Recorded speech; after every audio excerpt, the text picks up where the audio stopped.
In today's video, I'm going to teach you how to set up a pricing plan in Teachable. First, sign into your Teachable admin, pick the product you want to sell, and head to the pricing tab in the left-hand sidebar. This is where every pricing option for that specific course or digital product lives, so any changes you make here will apply to that item's checkout experience. Click the Add Pricing Plan button to create a new option. Teachable lets you offer multiple plans for the same product, giving students flexibility at checkout. Next, choose the pricing type that fits your strategy. Free makes your product accessible without payment, great for lead magnets or previews. One-time purchase takes a single, upfront payment and grants lifetime access.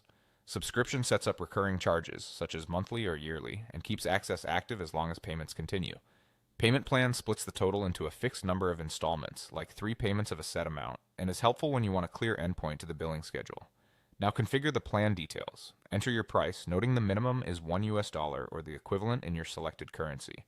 Choose the currency you want to charge in. Give your plan a clear name, like premium plan or monthly membership, and add an optional description or subtitle. This text appears on the checkout page, so keep it concise and focused on what the buyer gets, such as access level or key bonuses. If you selected a subscription or a payment plan, set the billing frequency or the total number of payments. For subscriptions, define how often billing recurs, for example, every 1 month or every 12 months. For payment plans, specify the exact count of installments so buyers know exactly when charges end. You can also add optional limits.